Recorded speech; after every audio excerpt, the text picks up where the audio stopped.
Nu tai ką, sveiki Jurgita, dar kartą ačiū ir man iš tikrųjų neapsakomai džiugu, kad jūs sutikot sudalyvauti, susitikti pokalbiui. Čia yra mano pirmas podcastas ir aš kol kas nieko nesitikiu, nelaukiu, aš tiesiog noriu, kad tas susitikimas praeitų maloniai, komfortiškai ir įdomiai kalbant mums abiem. Tai tiek.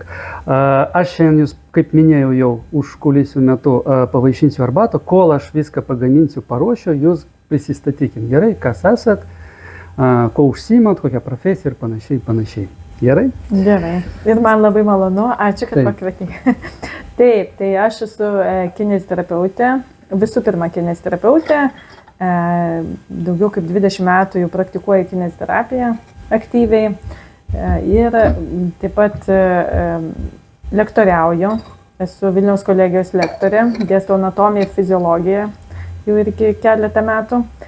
Ir taip pat skaitau visokius mokymus, freelancinu, kaip aš sakau, skaitau skirtingus mokymus apie kineziterapiją, apie žmogaus judėjimą, apie kūno sveikatą, apie kūno supratimą. Nes mano manimu šiuolaikiniam žmogui labai trūksta supratimo savęs pažinimo visų pirma, o ne mokėjimo kažko, tai labiau per pažinimą. Tai tiek. Kaip ir sakiau, plius minus mūsų ta pagrindinė tema, mūsų susitikimo kaip tik apie judėjimą gyvenime. Kodėl mes susirinkom? Mes trupučiuką jau aptarėm kažką, jūs įvardinot savo mintis, savo požiūrį ir aš norėčiau, kad jūs tai pakartotumėt tiesiog.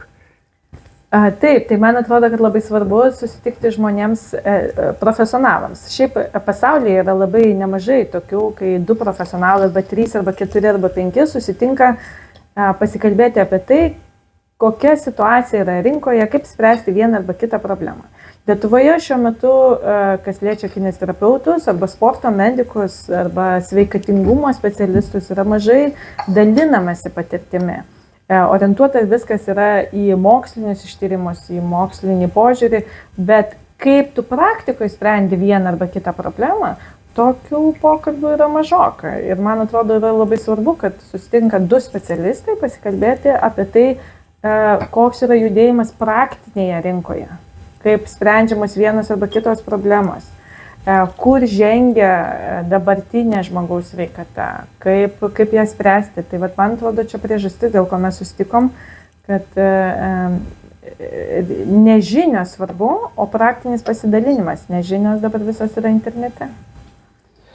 Taip, Jurgita, ir aš pilnai palaikysiu jūsų žodžius, jūsų nuomonę, nes kodėl aš ir apsiėmiau filmuoti tą podcastą, kad man būtent kilo tokie norai, tokios mintis, kad susitiktų pokalbių metu specialistai, savo srities žinovai, nesvarbu gretimos, negretimos kažkokios labai šalia esančios ir dalintųsi savo patirtim, savo žiniomis, savo požiūriais ir kad būtų tas apsikeitimas visos tos informacijos ir iš tikrųjų galbūt iš to išplauks kažkokios vizijos, kur mums judėti, kur tobulėti ar apskritai gal keisti kažkokius požiūrius į darbą savo ir panašiai.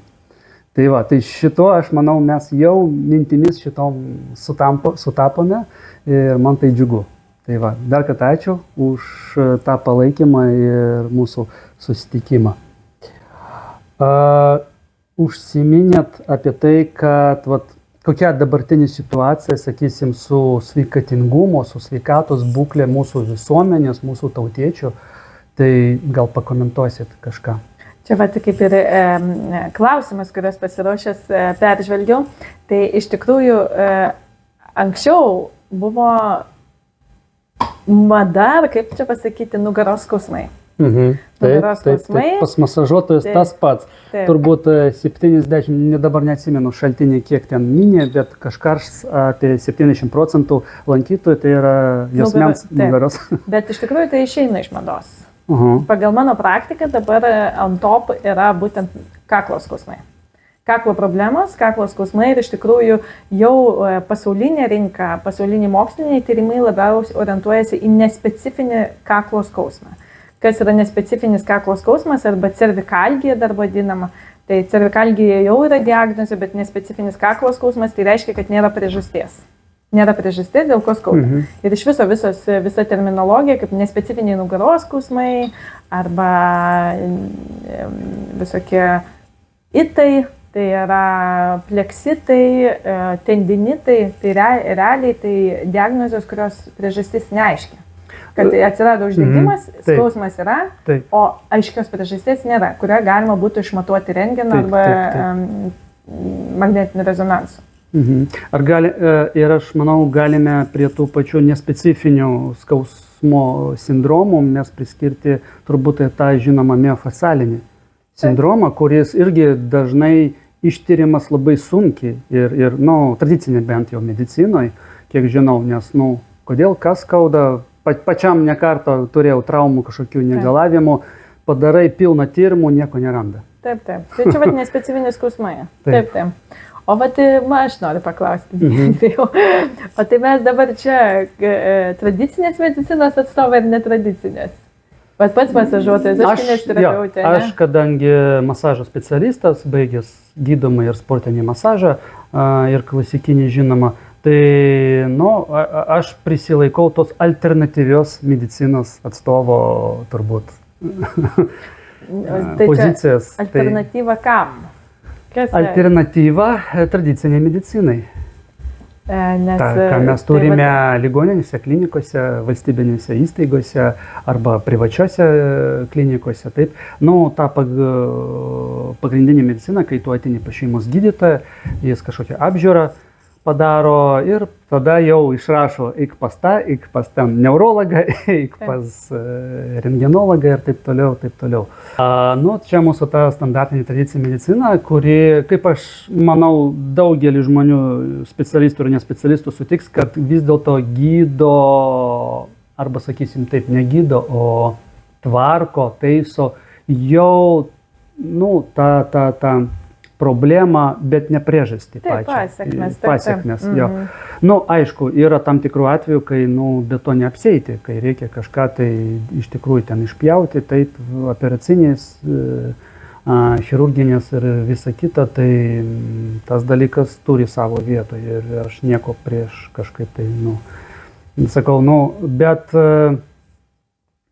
jeigu biškai taip nukrypstant, bet labai lygiagrečiai mes į tą kelią nukrypstam, kad vis dėlto mažai, nes sutiksime, kad ta pati farmakologija ir tradicinė medicina tai yra didžiuliai pinigai. Verslas, pinigai ir panašiai, mokesčiai, bet nieks praktiškai, turbūt ten, nežinau, aš tapsime, jeigu dideliu mastu kalbant, nieks neinvestuoja, nieks nepropaguoja, nieks neskleidžia žinių visuomenėms, ne tik pas mus visam pasauliu. Kaipgi palaikyti savo tą energingumą, savo sveikatą, galų galę tą fizinę būklę, taip, kad neatsidurti jau pas chirurgą ar dar kažkokią specialistą. Norėčiau nesutikti gal, Nesutik su kuo? Dėl to, kad neinvestuoja į profilaktiką. Šiaip labai, ta profilaktika yra labai gaja ir labai daug investicijų, bet labai sunku pamatuoti. Profilaktikos yra problema, šiaip skandinavai visi pastatyti ant profilaktikos mediciną, skandinavai jau senai atlikti ir tyrimai, kiek procentų profilaktika sumažina medicininės išlaidas. Todėl, kad profilaktika yra pigesnė negu gydymas pagal kaštus. Tai iš tikrųjų, bet profilaktikos neįmanoma pamatuoti. Problema, apie ką mes kalbam, apie mūsų evidence-based, kad iš 10 žmonių, kurie ten kažką darė, kad nesusirgtų, tai mes nežinom, ar jie susirgtų nedarė nieko.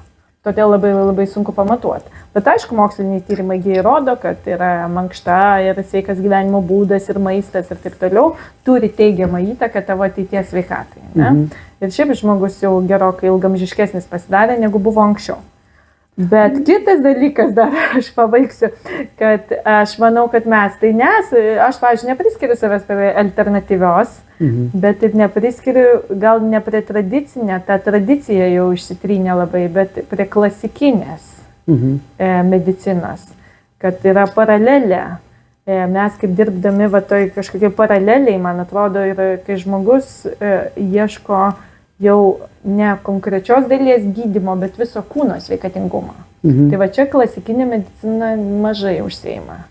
Jis jau tikrai iš tikrųjų užsiima daugiau tą pasiekmę, jos likvidavimu, o jau tolimesnis tas sveikatingumas, jisai kažkur dingsta. Tai va čia aš gal tai sakyčiau.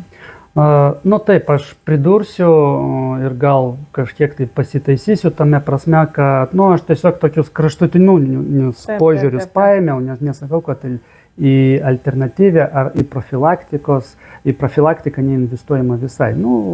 Tiesiog vis dėlto žinome, kad didelės kompanijos ten farmaceutinės užsidirba didžiulius pinigus, ko jie neužsidirbs niekada užsiimdami profilaktiką. Taip.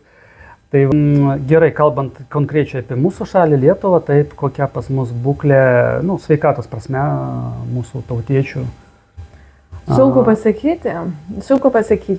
Aš nukreipsiu, ta prasme, ar jie vis labiau gal pradeda prižiūrėti, ar bent jau atsižvelgti į savo sveikatą, artimųjų ir panašiai, ieškoti tokių, gal, pavadinkim vis dėlto alternatyvių priemonių, būdų, kaip savo gyvenimo būdą reguliuoti, ar vis dėlto tai nelabai dar? Kodėl? Man tai atrodo, kad labai populiarėja ir labai įdomu dirbti su skirtingomis kartomis. Tai yra ten 60 arba 50 plus tokie, mes aišku jau esam posovietiniai dar žmonės, bet tokie, kurie jau brandos pasiekia sovietiniai, tai 50 plus, tai jie vis dar galvoja, kad vaistai gydo žmogų. Tai yra, kad vaistas yra geriausias, o tas, kuris sportuoja, tai jau čia nelabai turi ką užsiimti arba prabangiai gyvena, jeigu leidžia savo sportuoti arba mankštintis, ne? O jau tokie middle age, vidutinio amžiaus, kaip mes tam, tai man atrodo, tai pradeda labiau rūpintis, bet orientyras yra į longevity, ilgaamžiškumą. Tikslas yra ilgaamžiškumą, gražiai atrodyti, ilgai gyventi, bet apie sveikatą dar mažiau, bet jaunesni žmonės, kurie iki 30 labai aktyviai pradeda rūpintis tą savo sveikatą, iš tikrųjų. Ir aš, kai save prisimenu, tai aš ten 25-30 metų aš tikrai nevaikščiau pas jokius masažuotus, kineziterapeutus arba MRT kažkokį ten dariausi. Tikrai. Bet tai, sutikim, tai yra normalu. Normalu. Tai yra fiziologiškai, atrodo, normalu, psichologiškai, fiziologiškai tai yra normalu, nes jaunas organizmas turi pakankamai didžiulį rezervą, kaip fizinį, taip ir energetinį, ir tiesiog tuos resursus jis naudoja ir patenkintas, tai ko ten prižiūrėti. Bet mada tampa rūpinti savo sveikatą ir kartais netgi, sakyčiau, iki manijų, kur kartais net čia suskaudo, yra čia normalu ir man atrodo, kad yra normalu, kai tau kažkas skauda, kai tu patiri perkrovas. Tam yra regeneracijos procesas, kuris vadinasi miegas, atostogos. Tai čia galima bišti į tų žmonių daržą įmesti akmenuką, kurie kaip arbata. Labai įdomi. Gerti galima? Ne, bet teigiamą prasme įdomi, man visai patinka tokias. Taigi paskanautit, pajauskit burnoj. Tai kurie galbūt prisilaiko nuomonės, kad sapnas nėra taip svarbus, kad galima miegoti ten 3-4 valandas gal ir jiems to užtenka. Ir, aš skaitęs tos biografinių tokių knygų, bet aš manau, tokių žmonių vienetai yra. Kurie gali mažai miegoti? Jo, kurie trumpai labai miega, bet jie po to jaučiasi pilni energijos. O kas kada trumpai miegoti? 3-4 valandos gal. Čia dabar yra mada irgi, jeigu mes apie tas madas irgi čia nukrypstam vis nuo tos kineziterapijos, tai rutinos. Dabar labai apie tai daug kalba coachingas. coachingo sistemos, kad tu griežtai laikaisi rutinos, kad gyveni pagal taisyklės, tada atsičia yra siekiamybė, tada tu griežtai gyvenamas pagal taisyklės, tu pasieksi savo geriausią variantą, ne? Tai čia vėl kita, tai tokie žmonės ir gyvena po labai mažai, labai sausai, po labai mažai miega, labai sausai gyvena, arba laikosi konkrečiai 8 valandų miegojimo, negali sau leisti trumpiau miegoti ir taip toliau. Ir irgi įdomu, kiek jie ten sapnuoja, nes sapnai tai yra mūsų, kaip čia, pasąmoninė sritis, kuri labai arti susijusi su svajonėmis. Tai jeigu tu neleidi savo svajoti atmerktom akim, tai mažai tikėtina, kad ir išmerktom. Nes miego metu pakankamai aktyviai dirba mūsų smegenys ir pasąmonė. Ir regeneruoja nervų sistema. Taip. Miegas labai svarbus būtent mitybai ir viso kūno regeneracija, nes tik tai miego metu, miegojimo metu nervų sistema daro visą kūno check-upą. Taip. Tai yra vienintelis atvejs. Ir jeigu žmogus mažai miega, tai tikėtina, kad visą tai perima tada hormoninė sistema, nes neurohumoralinė sistema yra 2 valdančios sistemos. Ir jeigu nervų sistema netlieka savo pilnai, kūnas vis tiek gyvena, tada hormoninė sistema perima visą valdymą. Ir kai hormoninė sistema perima visą valdymą, mes jaučiam adrenalino šuolius, kortizolio šuolius, lėtinį nerimą arba atvirkščiai labai endorfinų didelį išsiskyrimą. Tai yra labai nuo depresijos iki didžiulės palaimos ir visi šitie šuoliai mes matome padaugėjusių psichinių sveikatos problemų tiek pas moteris, tiek pas vyrus. Tai čia tada, kai nervų sistema atostogauja ir viską perima hormonai. Čia nebūtinai 100%, mes dabar čia taip kalbam, kad klausytojai suprastų, kad mes kalbam diskusijos principu. Ne, tai vis dėlto, sakysim, tom metodiniam žiniom, taip, tai šaltinis ir reikia kalbėti, nes jeigu mes imsim konkretų kažkokį individualų atvejį, kas visada bus skirtingai ir individualu kiekvienam žmogui, tai mes tiesiog labai giliai į mišką nueisime. Bet pagal fiziologiją, tai būtent nervų sistema turėtų, ir ta nervų sistema labiausiai reikia rūpintis. Ir užtat ateina į madą kvėpavimo sistemos, meditacijos, miegas, grožio miegas ir taip toliau. Todėl tai yra nervų sistemos perkrovimas. Ir jeigu nervų sistema veikia ritmingai, ir čia irgi yra viena iš sveikatos. Ir va čia yra masažo irgi nervų sistemos perkrovimas. Taip, perkrovimas, taip, atstatymas visų sistemų organizmo būdas. Tada man kilo klausimas, kaip specialisto fiziologijos, biologijos, anatomijos, vis dėlto, jeigu miego yra trūkumas, ar gali kažkokios alternatyvūs būdai tą vietoj miego pagelbėti? Ar vis dėlto miegas yra geriausias atstatymo? Metodai gali palaikyti, bet pakeisti nieko mes negalime. Čia kaip tikrą odą pakeisti dirbtinę odą. Tai, žodžiu, kaip tikras medinės grindis pakeisti laminatu. Mes galime pakeisti, bus labai panašu, bet ne tas pats. Bet ne tas pats, taip. Tai viskas. Tai va tas, kas mūsų įgimta. Taip. Žmogui. Bet aišku, žmogus negalime. Ir jeigu žmogus jau negali miegoti, jisai turi kažkaip būstinti savo miego poreikį. Tai yra ar papildais, ar šviesa, raudona šviesa, pavyzdžiui, skatina miego poilsio, ar kažkokios režimo, ar dar kažką jis turi išmokyti, nes miego poreikis irgi yra treniravimas, jis turi būti ištreniruotas. Taip pat kaip mes galime ištreniruoti mažą miego poreikį ir kaip atsakant tą pirmą klausimą, ar gali mažai miegodamas žmogus jausti energijos, gali, jeigu jis tai ištreniruoja.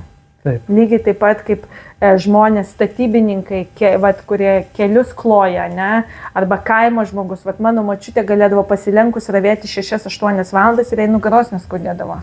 Aš valandą pasilenkiu ir jau paskui atsilenkti negalėjau. Tai yra treniravimas. Mes savo kūną galime įdėti į bet kokią dėžutę, todėl kad pirmas anatomijos ir fiziologijos apibrėžimas kalba apie tai, kad žmogaus organizmas yra nuolat kintanti, regeneruojanti sistema. Prisitaikinti. Ir tai yra sistema. Tai yra nuolat kinta, į kokią mes dėžę save įkišim, tokioj dėžėje ir užauksim. Nuolat regeneruojanti, tai yra tu visą laiką atsistatysi. Tu neturėsi iš ko, vat, pavyzdžiui, ten, jeigu tu moteris pastoja neturėdama savo galios sveikatos, tai jinai kūdikis, jeigu galima taip išreikšti, suvalgo jos nagus, plaukus, odą, kaulus, viską, ne? Bet jisai vis tiek užauga. Taip. Nes tai yra, gamta tokia, ne? Lygiai taip pat tu gali nemiegoti, bet tu suvalgysi kažką kitą. Tu gali nevalgyti, bet tavo organizmas vis tiek kažką suvirškins. Tai yra apie tą patį. Ir dėl to, kalbant apie profilaktiką ir pasiekmes, tai aš vis daugiau metų, jau ir nemažai, daugiau kaip 10 metų apie tai ir kalbu visokiuose seminariuose ir mokymuose, kad jau priežastį išsiaiškinti ne ką žmogus, kokios veiksmus daro, bet priežastis jau yra aplinka, kurioje žmogus yra. Mhm. Jau nutolstam nuo to, ne tai, kad tu neteisingai sėdi ir tu neteisingai stovi. Ne? Kad žodis teisingai iš vis nėra. Žmogus kūnas yra ant tiek, kad jis, kaip nori, tu gali sėdėti, gyventi ir tu vis tiek išgyvensi ir gali išgyventi daugiau.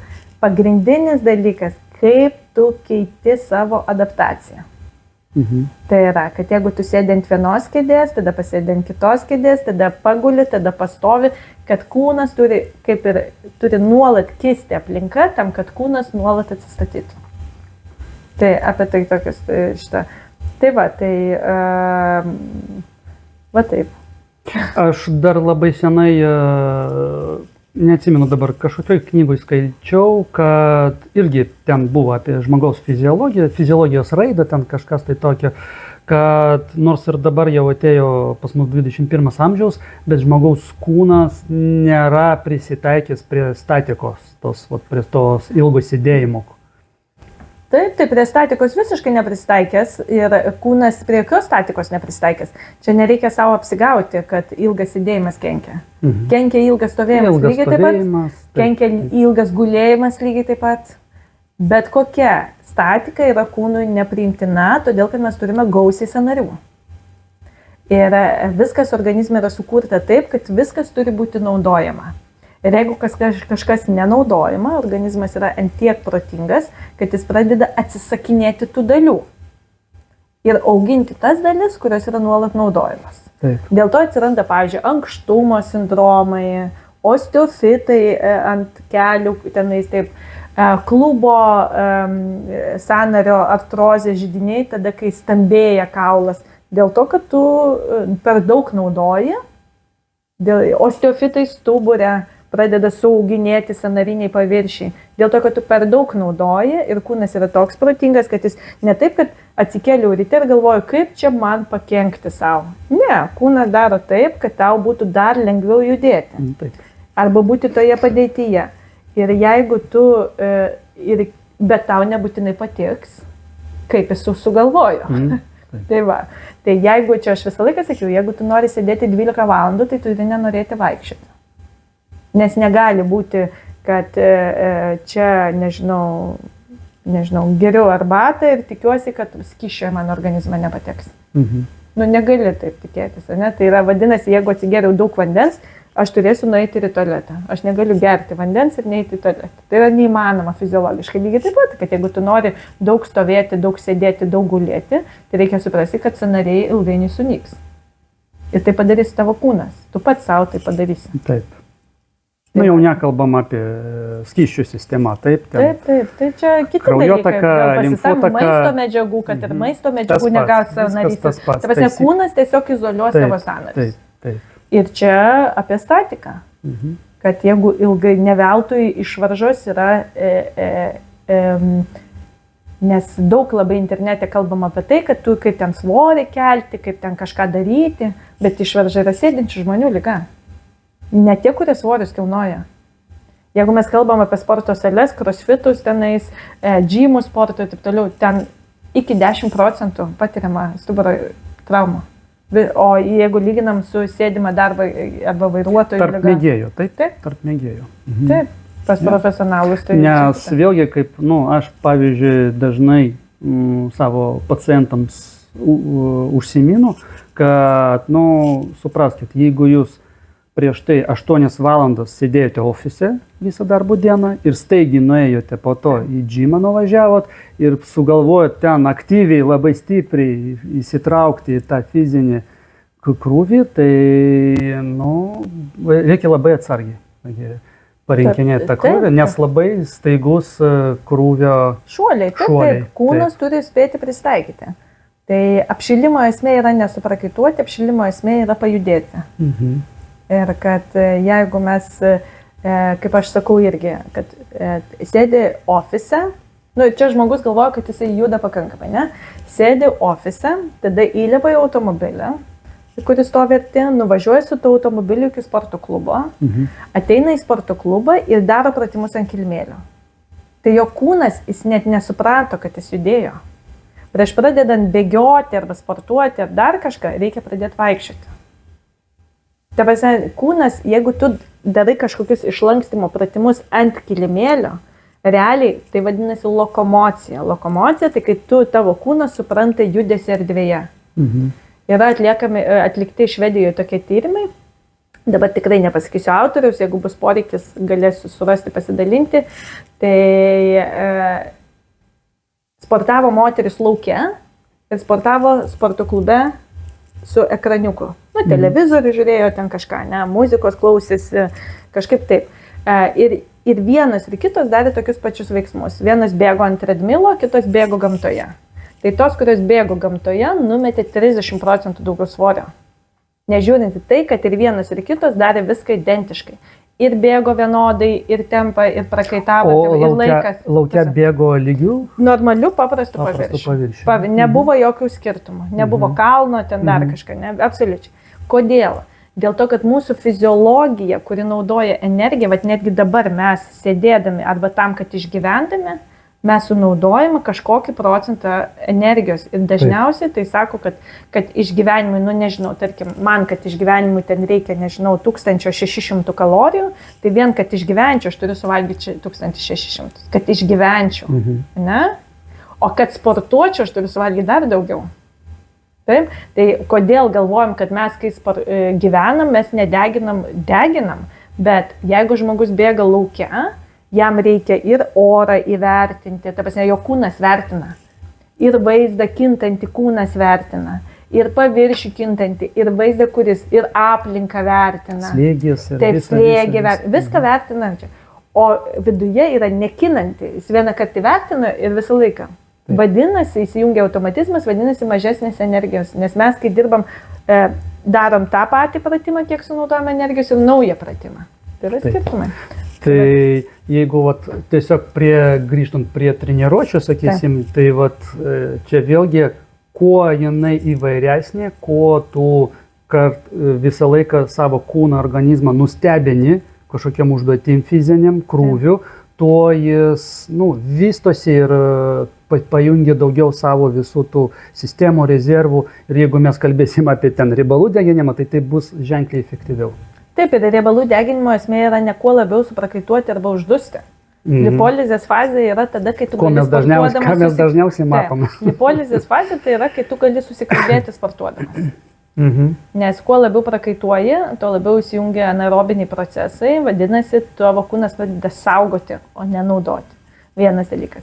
O kitas dalykas, kad nuolat kintanti, čia irgi tas kitimas dažnai suprantama kaip intensyvumo kelimas. Arba didesnį svorį pakelti, arba greičiau padaryti. Taip. Tai čia irgi ne tas pats, kad keisti reikia ir modelius. Arba tada maksimaliai techniką mokytis. Čia gali būti ir technika, ir tiesiog mokymasis naujų judesių. Taip, kad ta propriocepcija dabar va čia ant bangos vystytis. Jo. Ir krūvis ten kažkokias, o galbūt aplinkos sąlygos, taip, tai čia gali būti ir šiek tiek vėsesnis oras, šiltesnis ir panašiai. Aš tai dėl to mėgstu vis toliau, vėl grįžtu prie tų workoutų, kai išeini į lauką, prie ten visiškai įprastų sportinių įrenginių, ten lygiagreitės, šitas... Čia kalastenika vadinasi dabar. Nu, jo, yra tas madingas žodis, bet su savo kūnų svoriu, bet aš tiesiog, kaip anksčiau buvo workoutas laukia, arba lauko gimnastika ir viskas. Tai ir kaitaliojo, kad būtų ir oro sąlygos skirtingos, ir kartais ir kai biškį lyja, ir kai saulė šviečia. Tai man taip kažkaip įvairiau ir įdomiau net nuotaikai keičiasi. Čia vadinasi aktyvus gyvenimo būdas. Čia ne sportas, aktyvus gyvenimo būdas. Tai va, gal keliais žodžiais tiesiog įvardinkit, kas jums, kaip jūs apibrėšit savo ir mūsų žiūrovams, kas jums yra judėjimas gyvenime ir kuo tai skiriasi nuo sporto. Ar tai gal taip tas pats? Nežinau, tai yra paprasti apibrėžimai ir vadovėliuose, kad sportas tai yra, kai mes siekiam rezultato. Sportas yra tada, kai tu atlieki konkrečius veiksmus, siekdamas maksimalaus rezultato. Aktyvus gyvenimo būdas arba mankšta nesusijusi su tuo. Ta prasme, aktyvus gyvenimo būdo prasme yra judėjimas, o ne rezultatų siekimas. Vadinasi, aš nesiekiu technikos intensyvaus skalbdama arba plaudama indus, arba šunį vedžiodama. Aš nesiekiu technikos arba greičiau nueiti į tą kalną arba grįžti. Tai va, tai sportas visais atvejais, aš irgi turiu keletą tokių paskaitų paruošusi, kad ar mes, kai sportuojame, ar mes mankštinamės, ar mes dirbame. Tai mano vienareikšmiškai, kad sportas yra darbas. Tai va, tai judėjimas tas, ką aš žinau. Judėjimas mano gyvenime visą laiką, mano darbas yra fizinis. Man labai pasisekė dėl to. Bet pagrindinė, kai aš supratau kūno judėjimo principus kažkada, kaip bebūtų gėda pasakyti, aš nustojau sportuoti. Ir reikia labai pajausti savo organizmo bioritmus. Mes vertinam tik tai fiziologinę žmogus išvaizdą. Tai yra raumenyną. Ar gali tos principus Tai principai, kad visi sąnariai turi dirbti. Taip, Pirmas dalykas. Kad tu gali gyventi kaip nori. Kad jeigu tu sugalvoji su draugais nuvažiuoti su dviračiu 40-50 km, tu atsisėdai ir nuvažiavai. Taip. Jeigu tu sugalvoji nubėgti kažkokį atstumą iki autobuso, ten ir 100 metrų, ir 200, tu paimi ir nubėgai. Taip. Jeigu tu dirbi savo darbą ir vakare tau skauda nugarą, tai kažką darai neteisingai darbe, tai yra, tu turi arba darbą keisti, arba įvesti kažkokius judesius į treniruotės ir tam, kad tas judėjimas būtų tavo sveikas. Ir pagrindinis dalykas, kad visi kūno raumenys turi būti vienodai stiprus. Kad ar tu turi gebėti, yra paprasti, pilnai atsitūpti, padaryti atsispaudimą, atsilenkimą, tenais atsivertimą, kad lipant į lovą ir iš lovos nestenėti. Tai va, tai aš sakau, nesportuoju, bet aš mankštą darau reguliariai ir net kelis kartus per dieną. Ir aš kaip vadinu mankštą, tai aš galiu mankštą 10 kartų per dieną padaryti. Tai nėra valanda prakaitavimo ant kilimėlio. Tai yra, tu nuolat judi. Taip. Ir čia yra pagrindinės taisyklės. Kad neturėti gyvenime statikos. Ir vaiką taip auginu, kad mano vaiką kai kurie gali pavadinti hiperaktyvus, nes jinai nusėdėti vietoj negali. Ir tai yra teisingas. Seka pėdomis. Jo, ir čia yra teisingas požiūris. Tai va, kad tas judėjimas turi būti, kad važiuojant iki Palangos, tai reikia bent 5 kartus išlipti, nu gerai, 5 per daug, 3 kartus išlipti iš automobilio ir vėl atsisėsti ir gali važiuoti. O ne nupjauti 600 km iki Lenkijos ten kažkur ir tada jau po 20 000 vaikščioti. Taip visai, kad čia kažkai išgirdau kažkada, kad jeigu būtų gyvenime svarbus rezultatas, tai tu gimė ir gali iš karto numirti. Gyvenimas svarbiausia procesas. Tai ir judėjimas svarbiausia procesas, o ne rezultatas. Nes jeigu tu sieki rezultato, vadinasi, turėsi traumas. Tai va, tai toks mano santykis su judėjimo. Taip. Tiesiog, ar yra koks nors, mėgstamas laisvalaikio leidimas? Miegas. Miegas, taip. Miegas mano mėgstamas laisvalaikio. Miegas man yra prabanga.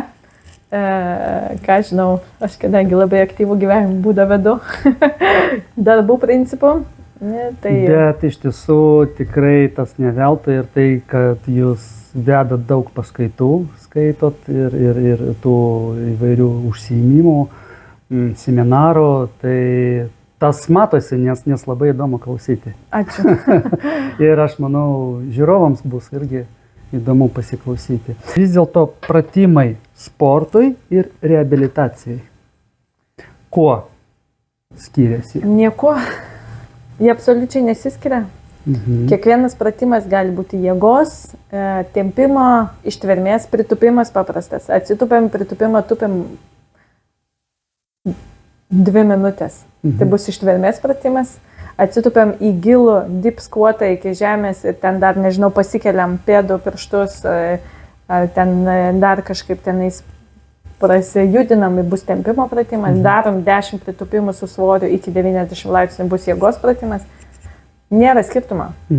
Čia, vat, kas man nepatinka, ne tai, kad nepatinka, bet aš kai supratau gyvenime prieš kažkiek ten tų metų, nėra pratimų ir dabar pilnas Instagramas, ar yra 5 pratimai nugaros skausmui. Jeigu mes dirbtumėm pagal pratimus, kurie padeda, tai žmogus turėtų padaryti po 500 pratimų kasdien, visiems 500 raumenų. Ne, ten su viršum dar, gerai, kai kurie grupėmis dirba. Bet esmė yra surasti tą unikalų judėjimą, kad žmogui reikėtų pagalvoti. Jeigu tu darai pritupimus tiesiog, tai kaip su to moterim, kurios sportavo ir numetė to svorio, jeigu tu išmokai judesi ir tu nesiorientuoji į techniką, o tu tiesiog atlikinėjai judesi, tai ilgainiui jisai neturės nei jėgos, nei jokios poveikio organizmui, tik tai dėvės tavo kūną kaip daiktą. Ne? Šiaip unikalumas pratimo tai yra surasti judesi, kuris tau padeda. Ir aš pati savo taip darau. Aš kartais studentam taip sakau, kas sukelia jam juoką, kad aš gydau save mintimis. Vat man kažkur skauda, tarkim pirštą, ne, skauda pirštą. Tai aš sulenkiu tą pirštą, surandu kažkaip tą kampą, kai aš jaučiu kažkokį poveikį, ir būnu tame judesyje, arba judinu kažkaip papildomai, judinu, kol paleidžiu ir jaučiu, kad man praeina problema. Tai yra judesio ieškojimas, o ne pratimas yra esmė. Aišku, yra protokolai. Pooperaciniai protokolai, potrauminiai protokolai, konkrečių raumenų protokolai. Tai čia ypač pradžioje arba žmonėms be specialaus išsilavinimo protokolų laikytis yra labai svarbu. Tas pats būtų, jeigu tai yra sporto trauma, taip sporte. Arba jeigu ne tik apie traumas kalbam, apie treniruotumą, kad jeigu mes norim kelti štangą, mes turim laikytis tam tikro protokolo, kaip tą štangą pakelti, o ne tiesiog paimti ir lupti kažkaip, ne? Kad ten keliai turi būti kažkiek sulenkti, nugara ten taip. Bet lygiai taip pat, kai tu gydymu užseimi. Tai jeigu yra pooperacinis, tai aiškus protokolas, kaip tu turi atstatyti. Bet jeigu kalbame apie paprastus pratimus, kai nespecifinis skausmas neturintis priežasties, tai čia yra ieškojimas. Pokalbio pradžios, kaip apie nespecifinį skausmą, taip? Ar su juo yra gana aiškus protokolas? Čia nėra protokolo. Jokio protokolo. Va čia reikia ieškoti. Žmogus pats turi ieškoti ir mano ir darbo tokie principai ir man atrodo labai svarbu, kur yra dar gepas klasikinėje medicinoje, jeigu gal taip netradiciniai pavadinkime, klasikinėje, kad gydytojas gydo pacientą. Iš tikrųjų tai turi būti kolaboracija. Pats pacientas, nes labai svarbu edukacija. Pats pacientas arba klientas, aš jau net pacientais nevadinu, nes jie nieko neserga. Tai yra pats klientas turi pamatyti, kas jam kenkia ir kas jam padeda, tada pasakyti specialistui, kad aš žiūrėk, štai pastačiau koją ir aš pajaučiau tą ir tą. Specialistas perleidžia per savo patirtį ir supranta, kad žiūrėk, jam šitą galbūt grandinę užsijungia, tada mes padarykim tokį pratimą ir žiūrėk, kaip tu tam pratime jautiesi. Ir tada vyksta toksai patirčių, nes atsiradęs skausmas yra galbūt 10-mečių pasiekmė. Jeigu tu atsitrenki į plytą, tai aišku, iš kur atsirado skausmas. Bet jeigu tu tiesiog sėdėjai, atsistoji ir vieną kartą, tau pradėjo skaudėti ir dabar skauda visą laiką. Vadinasi, tai yra 10-mečių pasiekmė. 10-mečių. Tai tuos 10-mečius reikia ir nurinkti, o pats specialistas jis negali to padaryti, jis turi labai gerai pažinti žmogų. Todėl yra kolaboracija. Kad jeigu žmogus, nežinau, žaidžia tenisą, pavyzdžiui, bet jis nesako specialistui, kad žaidžia. Ir sako, pas mane alkūnės skausmas. Sako, ne, aš niekada nežaidžiu tenisą. O specialistas mato, kad teniso judesiai, teniso grandinė. Tai jis gali įgydyti metais, jeigu tas žais tenisą ir jam nesakys. Taip. Tai man atrodo, čia yra kolaboracija. Taip. Tai labai svarbu. Tai todėl reabilitacijos pratimai ar kažkokie pratimai tiesiogiai susiję su procesu ir su tikslu. Ar mes siekiam gydyti, ar mes rezultatą gerinti. Aš, pavyzdžiui, kai dirbu, tai aš noriu, kad ir sporte gerestų rezultatas ir kad pasveiktų. Kad ir aš jokių būdų nesakau, nežaisk teniso. Sakau, žaisk, turiu savo aplinkoje žmonių, kurie visą laiką savo kenkia. Ypač jau vyresniam amžiuje, ne? Tu aiškini žmogui, nedaryk taip. Ir tau neskudės. Nu, pavyzdžiui, vienas iš variantų, žinai, tenais gulėti su telefonu, va tai va, ne? 3 valandas. Ir tada sako, man žiauriai skauda galva, ūžia ausys. Taip. Tu sakai, negulėk taip. Negulėk taip. O tai kaip man savo šeimos sakau, nariams tą patį niekaip sakau. negulėk. Sakau, niekaip negulėk. O kaip man žiūrėti telefoną? Nežiūrėk, tu to telefono 3 valandas tada. Taip. Tai va čia vienas irgi, va tas toksai. Vieną pacientą, jeigu leisit, paminėsiu, tiesiog kaip pavyzdį irgi tokį vieną pacientą turėjau, seną pažįstamą savo, jis skundėsi pečių. Sako, nu, vat, einu į džimą, ten spaudžiu hantelius, štangą ir biškį paskauda. Na, okei, pasižiūrėjom, ten kažkur tai paspaudžiau, kažkur patempiau, kaip sakant, žinot, viskas, skausmas praėjo. Po savaitės vėl ateina, sakau, vėl petis? Ne, sako, skausmo nėra, bet jaučiu, kad spaudžiu štangą ir silpnas. Nu, vat, nejaučiu jėgos petį ir atitinkamai rankoj. Sako, gerai, dar kartą žiūrim.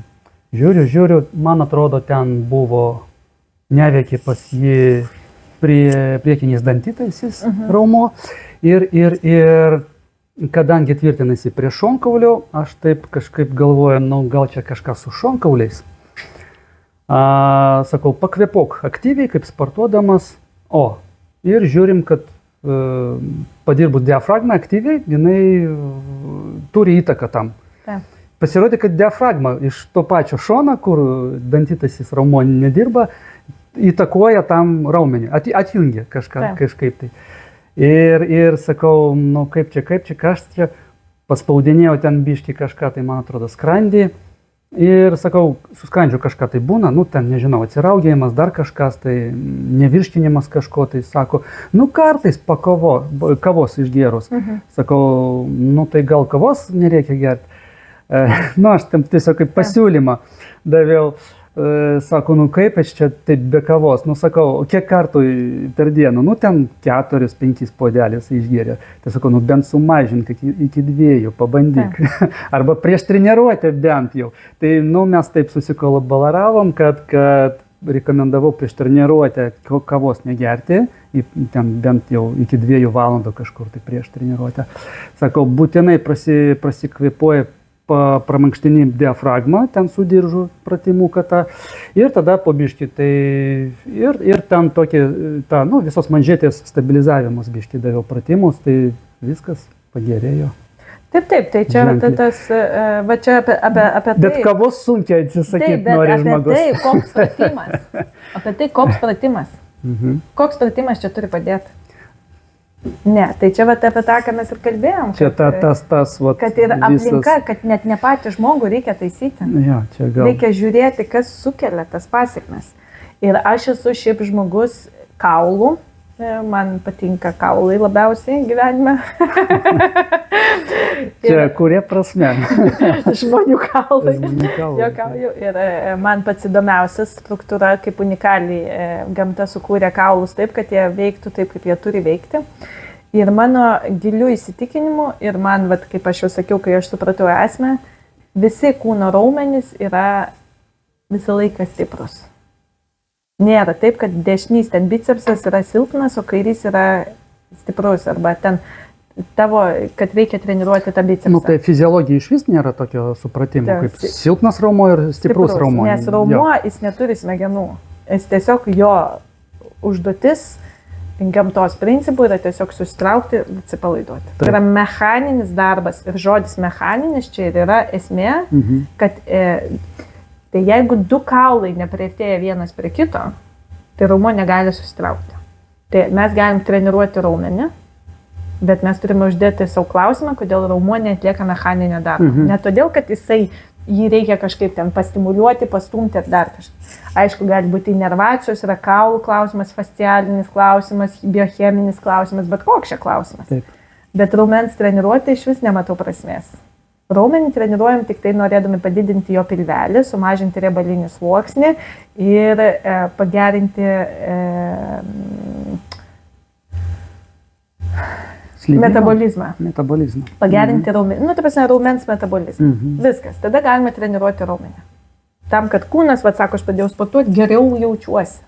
Niekas nepasakė, kad mano dešinys bicepsas stipresnis už kairį, už tai aš labai džiaugiuosi. Tiesiog metabolizmo procesai suaktyvėjo. Tai va. O tai aš esu tokio, todėl aš treniruotumą skeptiškai labai žiūriu. Kai pas mane klausė, kokį jūs mankštą darote, o kaip užsimanau, tokį ir darau. Čia yra, aš irgi lygiai taip pat. Kaip užsimanau, taip ir darau. Aš atsikeliu, šiandien noriu tokio. Šiandien padarau 10 pritūpimų, rytoj 5 atsispaudinti, nes cikliniai judesiai dėvi organizmą. Reikia tą suprasti. Bet kokį sportą sportuojant, cikliniai judesiai dėvi organizmą. Nu taip. Bet koks tas pats pasikartojantis judesys. Taip. Jisai cikliškai generuoja tos pačios vietos trintį. Ir kaip mes pasenstam. Čia visai įdomu tokį palyginimą. Glucose Revolution yra tokia knyga dabar ant bangos, Glucose revoliucija. Ir ten tokia amerikietė, dabar nepasakysiu jos tikrai pavardės. Jinai kalba apie tai, aišku, jinai kalba apie fiziologinius procesus, ne apie anatominius. Tai jinai kalba apie tai, kad įsivaizduokim, kad žmogus yra kaip viščiukas dedamas į orkaitę. Ne? Ir jeigu tu on slow cooking, ne, tai ilgai, kol gražiai įsitvaškina. O jeigu tu greitai uždegi ugnį, vidus lieka žalias, bet viščiukas sudegi iš išorės. Tai va esminis dalykas, kad kūną reikia iš fizinės pusės ir iš cheminės pusės, iš visos pusės, ir iš emocinės, iš finansinės, kaip tu benori, reikia dėvėti ant slow motion. Taip, palaipsniui. Taip, ir rytų filosofija apie tai sako, kad mes turime įkvėpimų skaičių. Kuo intensyviau gyvensi, tuo greičiau įkvėpsi, tuo labiau sukvėpuosi save. Nes mes dėvime ne tik tai odą ir sąnarius, mes dėvime ir širdies raumenį, ir kepenis, ir įkvėpimą, viską. Todėl reikia žinoti savo normatyvą. Pavyzdžiui, aš moterim labai dažnai sakau, jeigu jau gimei su gerais kumpiais, pasižiūrė į savo aplinką, tai tu negali save kankinti iki to, kad pakeistum savo fiziologiją. Reikia priimti kūną toks, koks yra ir turėti savo normatyvą, kad, pavyzdžiui, nuo 20 iki 40 aš plius minus sveriu tiek pat.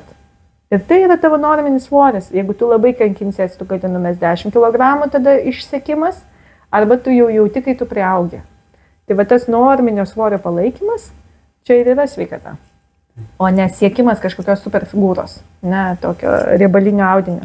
Nes čia truputį dar aš prasiplėsiu vieną sakinį, kad stebint mano aplinkoje, ne visai artimoje, bet taip toliau, kas labai, ir aš pati kažkada labai čia buvau viską pasitreniravusi, tai tas veda tik į išsekimą. Tikrai. Tai yra, jeigu tu laikai, jeigu tau neduota genetiškai ir tu laikai labai aukštą raumeninį kiekį, ypač moteriam, čia aš turiu labai daug ką. Dabar kaip tik šių seminarų ciklą apie moterį sveikatą, kuri ir apie vyrus, aš dabar labiau iš šitas pusės, šitas lytinės skirtumus akcentuoju. Man atrodo labai svarbu apie tai kalbėti, kad tas veda į nuovargį. Tai yra kepenų nepakankamumas, inkstų nepakankamumas, nerimo priepuolių, ypač daug sportuojančio merginų. Nervų sistemos... Hormoninės, čia hormoninės sistemos disbalansas.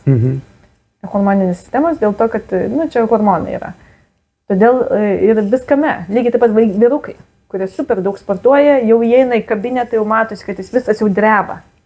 Tai hipertonusas, tas hipertonusas vadinasi atsiranda visokie epikondilitai, kapsulitai ir taip toliau, už tai, kad pradeda deginti pat save dėl trinties. Nes mes stipriai trindami galim ugnį sukurti, ne? Čia kūnė tas pats. Kas sportavot? Jūs užsiminėte? Oi, man gražiausias sportas gyvenime yra lengvoji atletika. Lengvoji atletika? Man lengvoji atletika, pačios gražiausios figūros, moteris, vyrai.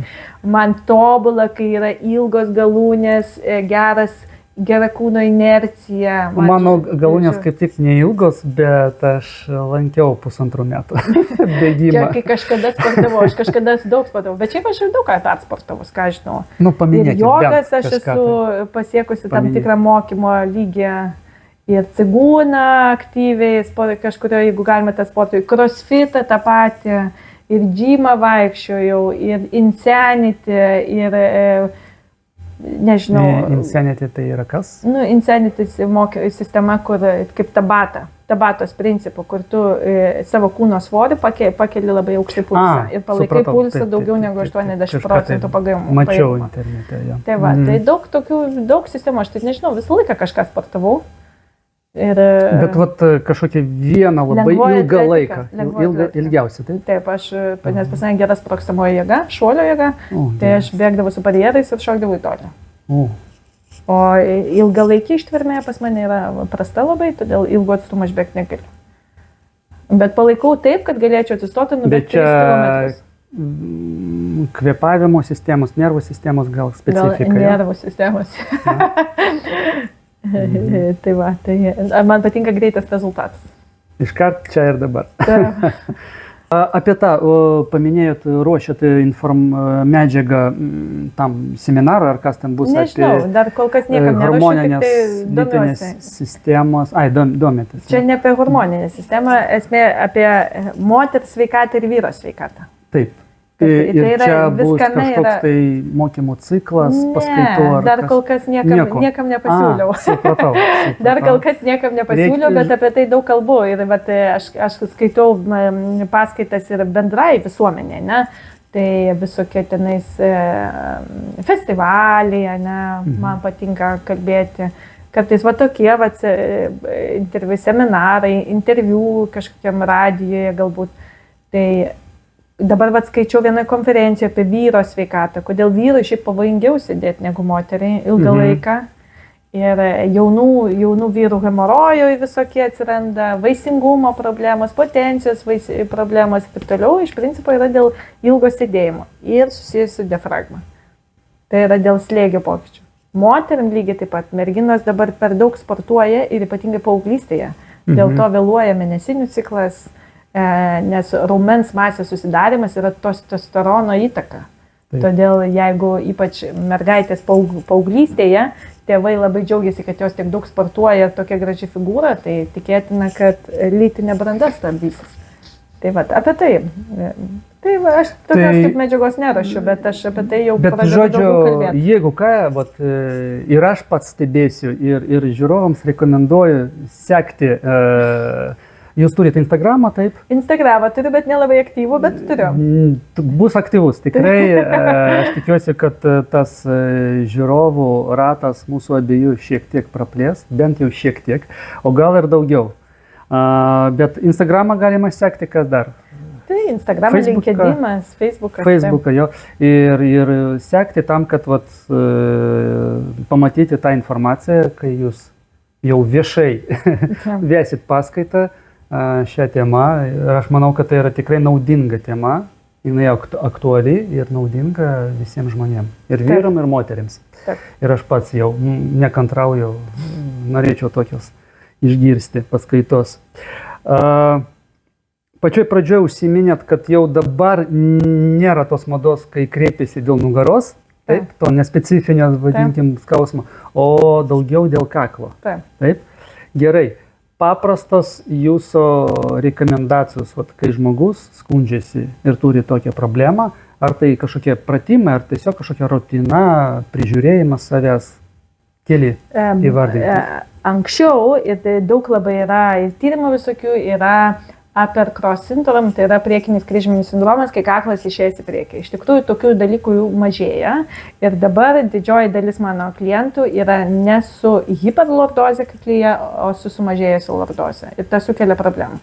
Todėl va šitie pratimai, kurie buvo anksčiau labai madingi ir vis dar labai, mano praktikoje jau nebeturi prasmės. Mano atvirkščiai. Rimtai? Kol kas neturiu tokių, visi su lordoze hiperateina. Hiperlordoze, pas mane visi Ne visi, bet didžioji visi dalis. susimažėjusi, didžioji dalis susimažėjo lordoze. Bet ten kompleksinė problema susijusi ne tik su kaklo raumenų disbalansu, bet ir su diafragma, visa ta Tai čia vienareikšmiškai su visom sistemom. TMG, žandikaulis. Taip, bet taip toliau.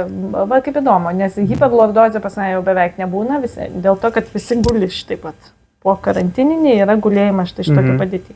Tai reikia žiūrėti, ar pirmas įspūdis gali būti, kad hiperlordozė, bet įsivertinus magnetiniu rezonansu, reikia žiūrėti, ką pasako magnetinis rezonansas. Ar hiperlordozė, nes būna, kai kaklas išvažiavęs į priekį, ne, bet čia lordozės vis tiek neturime.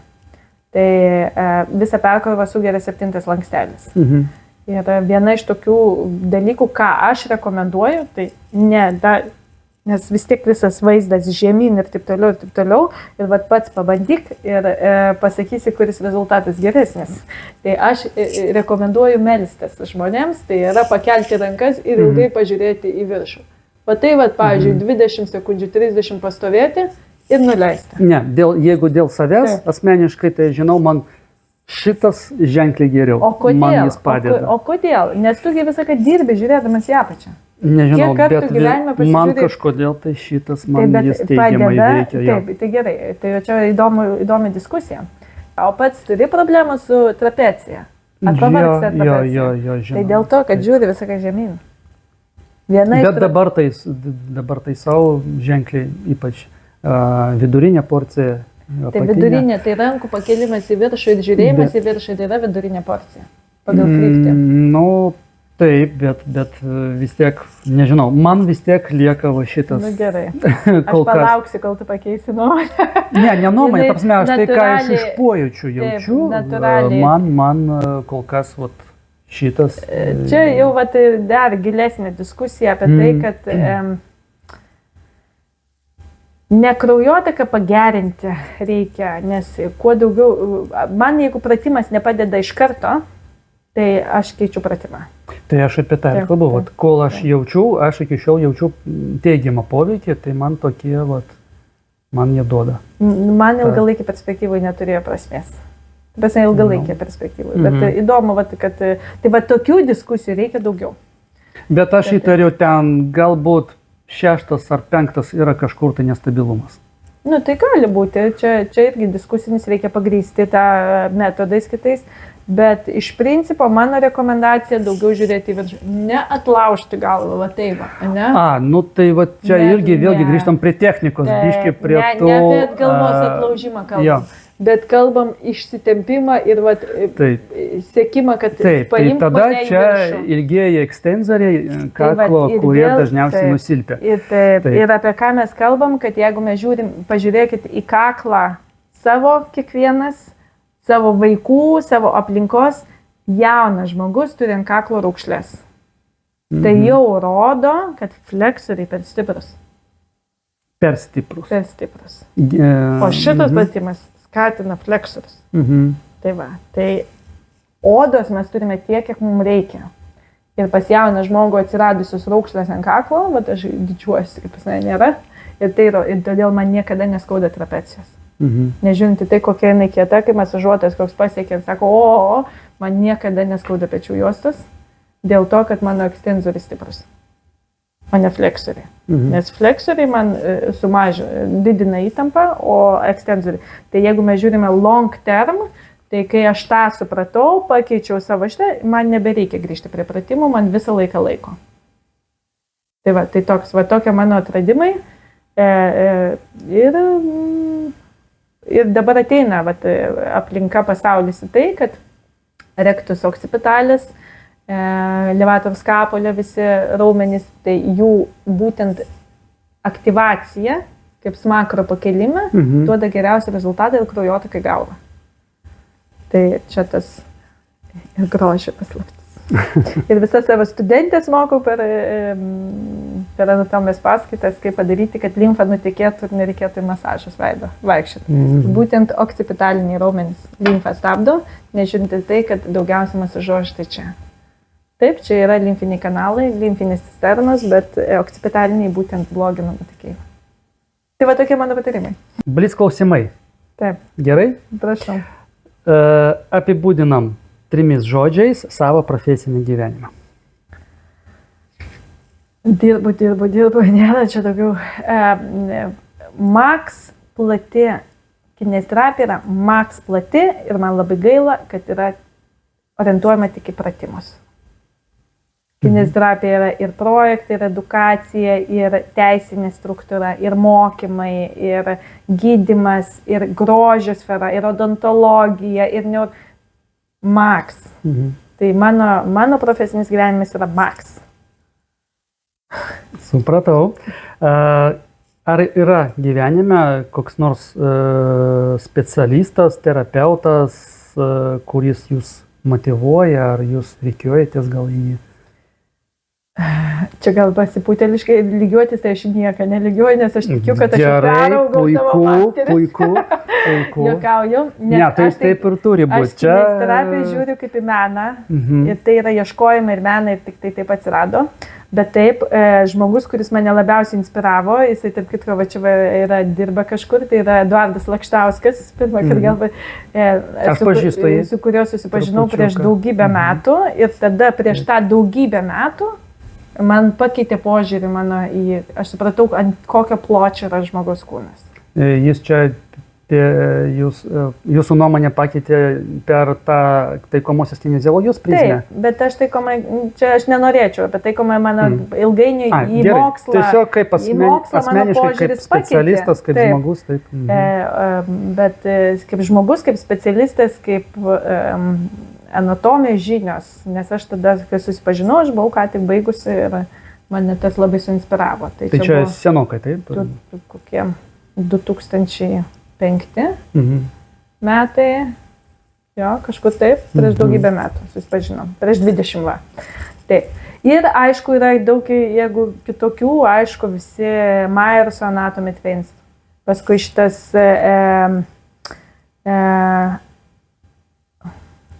Newmanas. Jo, nuo Newmano knygų iki pirmą kartą, kai varčiau Newmano knygos, ir jos man atrodo nesuvokiamos ir kai teko susipažinti, ne tik asmeniškai, bet sudalyvauti jo keliuose mokymuose.